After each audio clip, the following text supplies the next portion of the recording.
Thanks very much for coming, everybody. My name's Derek Ridges. This is the cover of my latest book.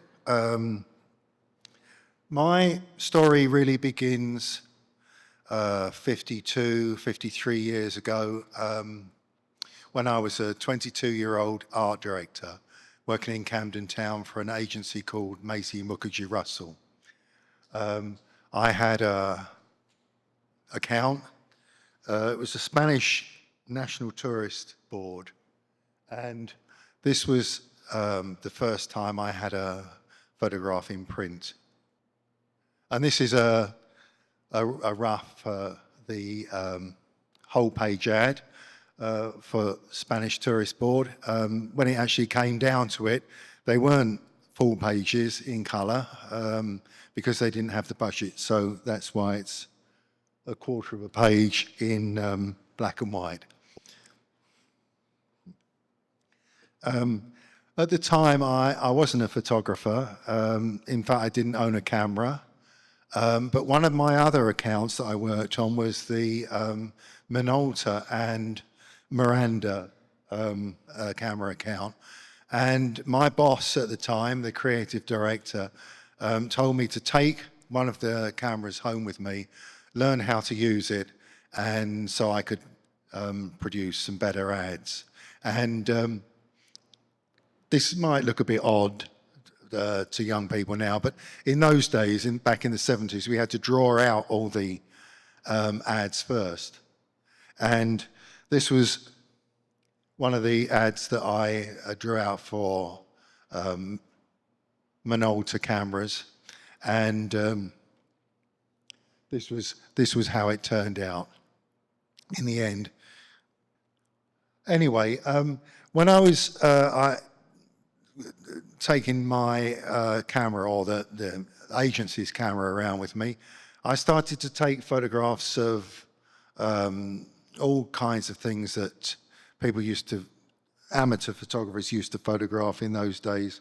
This is an abandoned pub somewhere in Southwark.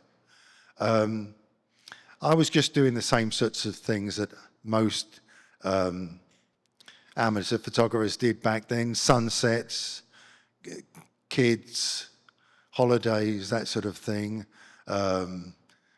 rusty cars and everything like that. But I'd always been a lover of music, so I used to take my camera to gigs and things. I went once to see, I've got my notes here, I went to see Eric Clapton, Pete Townsend, Ron Wood, and Steve Winwood supergroup at the Rainbow.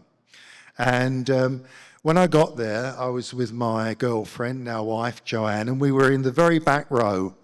And I thought, well, I've got a camera, I could run down the front and pretend to be a photographer, which is what I did.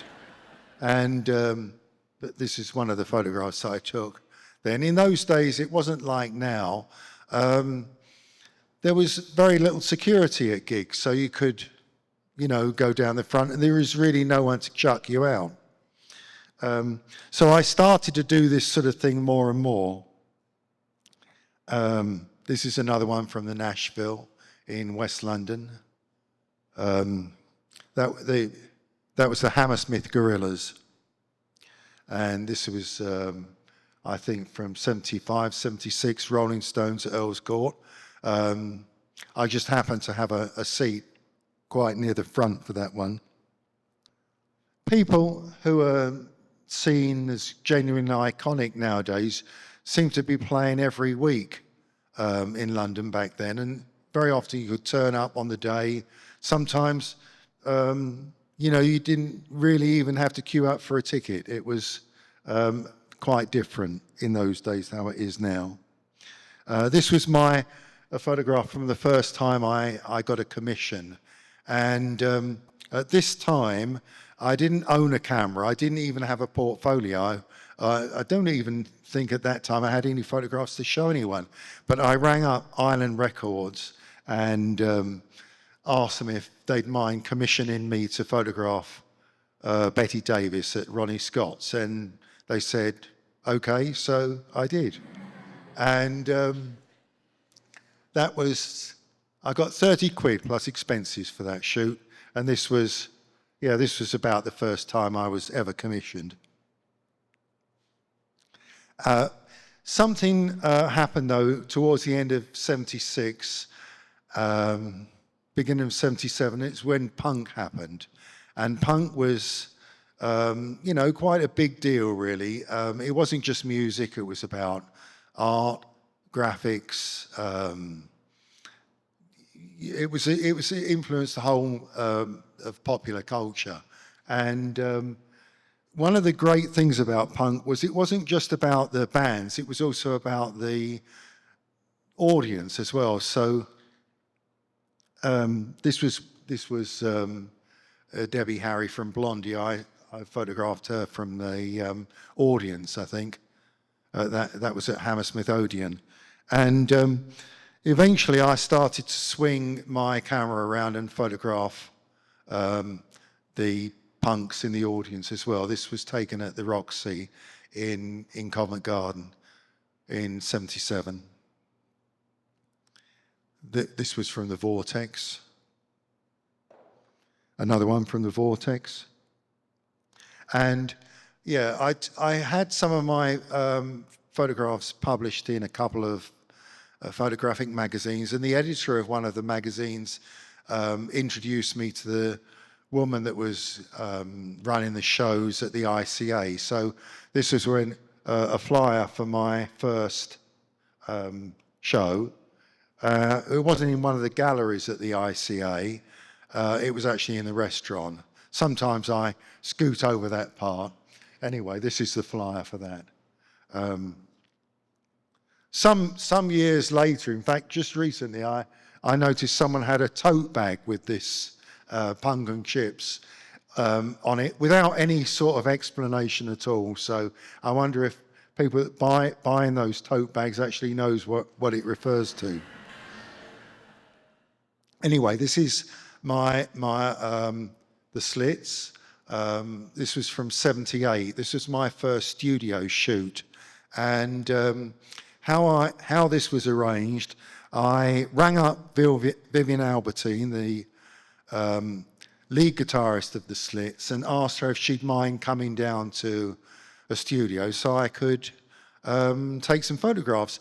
Obviously, she must have asked me, well, what do you want the photographs for? And to be perfectly honest, at the moment, I can't really remember what I told her, but I must have been very persuasive because they came along and I managed to persuade a professional photographer, friend of mine, to allow me to use his studio to do the shooting. And also I borrowed his assistant so he could set up the lights for me because still at that point I knew absolutely nothing about anything. Anyway, he was a nice bloke, so he allowed me to do it. After which, I started to take myself a little bit more seriously as a photographer. I started photographing the Teds after the punks. This was from Southend on a bank holiday. And there's another one from the George, which was a very rough pub in Hammersmith. I would never have dreamt about going in there unless I had a camera. It's now a Belushi's. And after which I started to photograph the New Romantics, first at Billy's Club and then in Blitz in Covent Garden. This is from Billy's. This is Martin Degville, who went on to sing in the band Sieg Sieg Sputnik. Boy George, before he was known as Boy George, whilst he was still George. And this was a spread that I had in the Sunday Times supplement in April 1980. After this spread in the Sunday Times, they started letting me in the clubs free. And this was taken in Billy's as well. I ran into a bunch of skinheads one night. I thought they were art school revivalists, but it turned out they were the genuine thing. And they said, why are you photographing those people? Why don't you come and photograph us? And so I spent a few, well, maybe 18 months following the Skinheads around, and I did a series of interviews with them as well, which led to my next show in 1980, just called Skinhead. It was in Chelsea, in a little gallery called Chanel Studio Gallery. Anyway, I got quite a decent amount of publicity for that show, and I was still working in as an art director in an advertising agency, and I got in the lift at the agency one day, and the managing director, a bloke that I don't think I'd ever spoken to before, said to me, well, he complimented me on the, getting a show, and it didn't stop him sacking me a few weeks later. And after that, I thought, well, I was 30 at the time, and I wasn't really getting anywhere as an art director. And I thought, well, maybe I could switch over to being a photographer. So yes, that's what I started to take myself a bit more seriously. Photographing, it's social documentary portraiture, really. This is Liz Hurley at the Batcave when she was a goth. It is definitely her. Anyway, somehow my subcultural work led to me working fairly regularly with magazines like NME and The Face, and also Time Out. And for a while, I became a rock photographer, more or less full-time rock photographer for the next 20, 25 years. And I was flying around the world. This is Sig Sputnik with Martin Degbill on the left. It was a lot of fun. Beastie Boys photographed in New York. This was taken at the top of what used to be known as the Riot House in West Hollywood.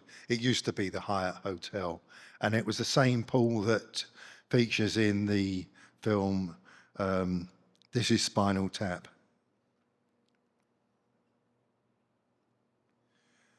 Anyway, this brings me on to what I'm doing, what I've done really more recently. I've become more of a fashion photographer, and also my focus has really switched on to now as I'm getting older. I don't know if anyone's noticed. I've switched over to making books and also photozines as well.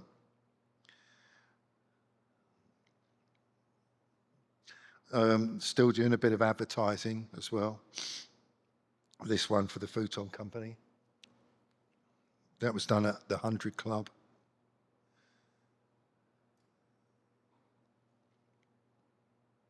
Yeah, this was the book that I did before last. It was done early last year.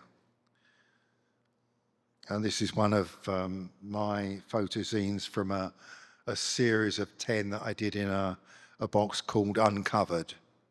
And which brings me back round to photographs from my latest book, Hello, I Love You, which the name I took from the song by The Doors, of course. That was done during Pride. That's from Dove House Green in Chelsea. So that's about it from me. Yes.